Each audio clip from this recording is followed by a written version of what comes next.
या ट्रेंड जो चल रहा है, मैं भी इसी ट्रेंड का हिस्सा नहीं हूँ, मुझे ऐसा क्या ही फर्क पड़ता है भाई, लेते रहो ड्रॉप, क्या ही हो गया, 19 साल का 35 साल का ट्रेंड जो चल रहा है, मैं भी इसी ट्रेंड का हिस्सा नहीं हूँ, मुझे क्या ही फर्क पड़ता है भाई, लेते रहो ड्रॉप, क्या ही हो गया, 19 साल का 35 साल You का need to ट्रेंड जो चल balance रहा all है, the मैं three भी इसी ट्रेंड subjects. का You हिस्सा नहीं हूँ, should, मुझे your क्या ही concept फर्क of पड़ता है all भाई, the three लेते subjects रहो must ड्रॉप, be क्या ही just हो your गया, crystal 19 clear. साल का Because या ट्रेंड जो चल रहा है, मैं भी इसी ट्रेंड का हिस्सा नहीं हूँ, मुझे क्या ही फर्क पड़ता है भाई, लेते रहो ड्रॉप, क्या ही हो गया, 19 साल का 35 साल का ट्रेंड जो चल रहा है, मैं भी इसी ट्रेंड का हिस्सा नहीं हूँ, मुझे क्या ही फर्क। Hello guys, I'm finally on YouTube after 2 years of long struggle.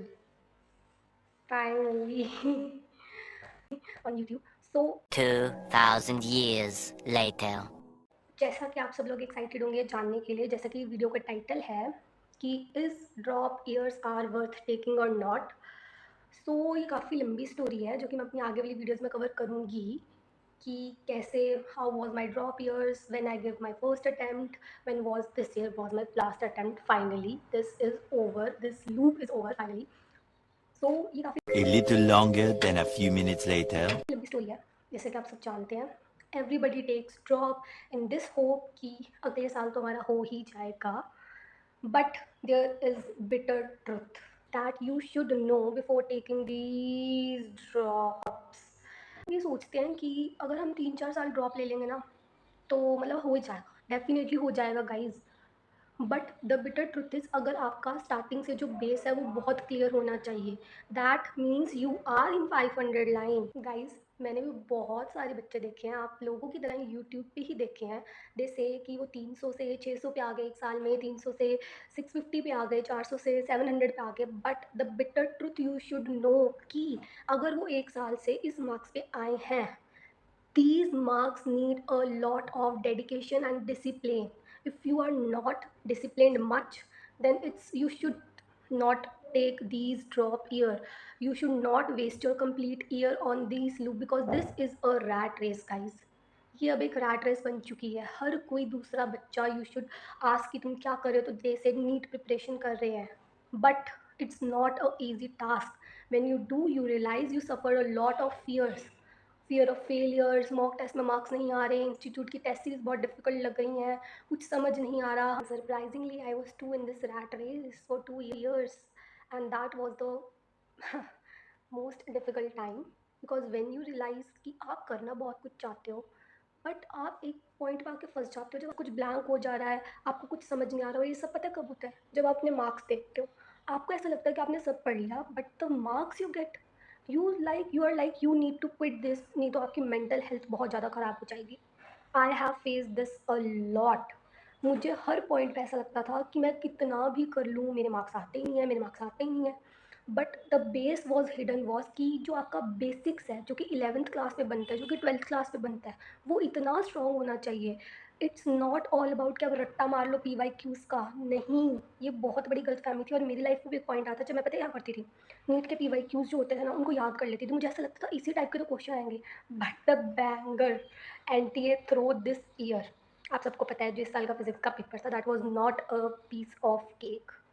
वो बिल्कुल भी पीस ऑफ केक नहीं था। जिनके कॉन्सेप्ट क्लियर हैं बहुत ज़्यादा, उनको ही होना था, या जिन्होंने पी वाई क्यूज़ कर रखा है। पी वाई क्यूज़ सब बच्चा करता है वैसे तो, but I realised a lot of things कि मैं फिज़िक्स कितना भी पढ़ लूँ मुझे समझ नहीं आती, मुझे समझ नहीं आती, पता नहीं क्या हो जाता है। एक पॉइंट पे जब मुझे फिज़िक्स समझ आने लगी तो भी इट वॉज लाइक 50, 80, 100 तक तो मैं बहुत रेयर हूँ गाइस। मैं भी आपकी तरह के एवरेज नीट एस्पिरेंट नहीं हूँ। And then my all hopes lose, और मैंने डिसाइड कर लिया था कि भाई बस ख़त्म, अब हो नहीं रहा।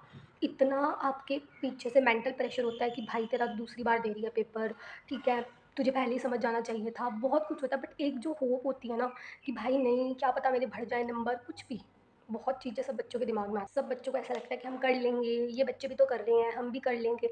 But guys you need to understand कि जो तुम्हारा 11th-12th का बेस है वो इतना स्ट्रॉन्ग होना चाहिए कि you just need to polish yourself in these drops year. Drop years are not for learning the concept, understanding the concept. These are polishing years. In these years, you just need to polish yourself. Your concept must be strong, your chapters must be strong, your base of physics, chemistry must be strong. These years are not for understanding the concept.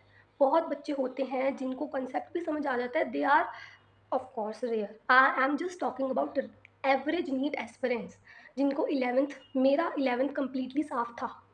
अब that also has a back story, क्यों मेरा 11th बिल्कुल साफ़ हो गया।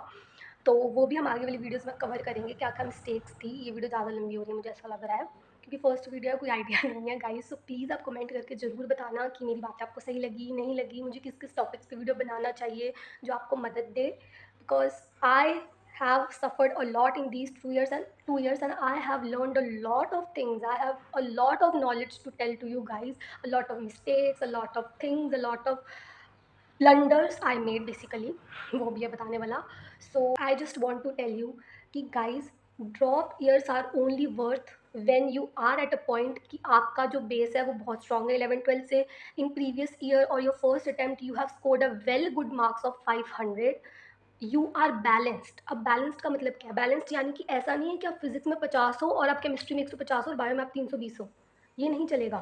It is 100, 120, 330 ऐसा चलेगा, तब जाके कुछ बनता है भाई. ऐसा नहीं होता कि आप फिजिक्स में बिल्कुल ज़ीरो हो या केमिस्ट्री में बिल्कुल ज़ीरो हो या 50-60 की लाइन में हो, देन यू आर थिंकिंग कि भाई मेरे 500 नंबर बन गए बढ़िया, अब अगले साल मेरे 580 बन जाएंगे, 680 बन जाएंगे. नहीं होगा.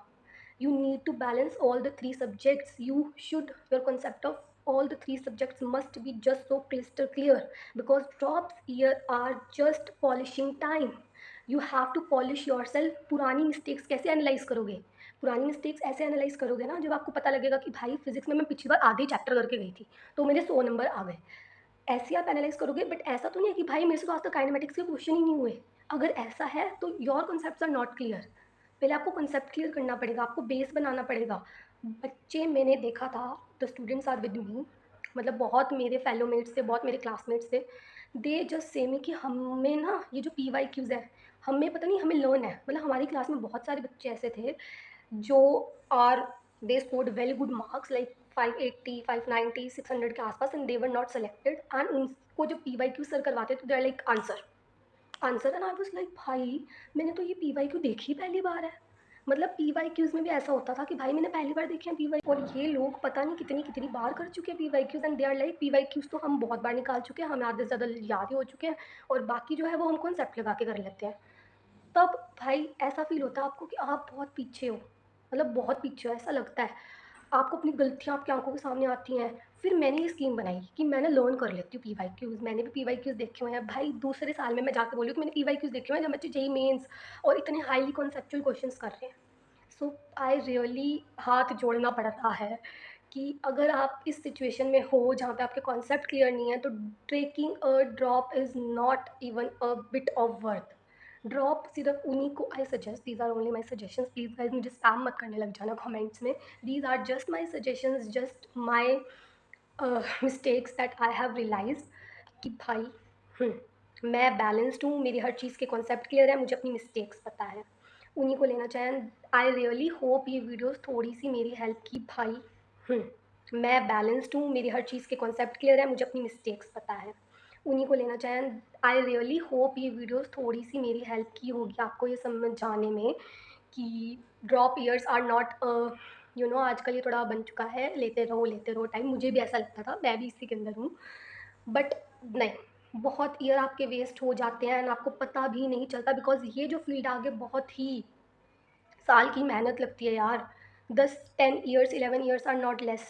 आई रियली सजेस्ट कि ऐसे हवाबाजी में आके या फिर जस्ट सो कॉल्ड फैशन या ट्रेंड जो चल रहा है आजकल, मैं भी इसी ट्रेंड का हिस्सा थी. मुझे भी ऐसा लगता है क्या ही फ़र्क पड़ता है भाई, लेते रहो ड्रॉप, क्या ही हो गया, 19 साल के तो हैं, 20 साल के तो है. नहीं ब्रो, क्योंकि जिस फील्ड में आप हो, कोई भी medical field, rather it's MBBS, rather it's BMS, rather it's BDS, they take your 5 to 6 years just for a degree. आगे की स्पेशलाइजेशन और सब अलग है. It completely takes 10 to 11 years. And तब आप एक पॉइंट पे आ जाते हो, आप इतना एग्जॉस्ट हो जाते हो पढ़ाई से कि आप फिर यू आर लाइक कि बस हो गया. तो आगे भी बहुत पढ़ना है. अगर हम इसी में पढ़ने में अपना वो कर देंगे तो that's not worth it.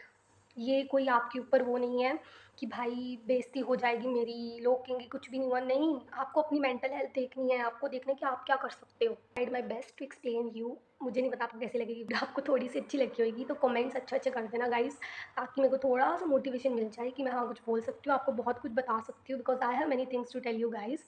So please थोड़ी सी लाइक एंड सब्सक्राइब कर देना, कमेंट करके बता देना कि आपको कैसी लगा ये मेरा चैनल नया.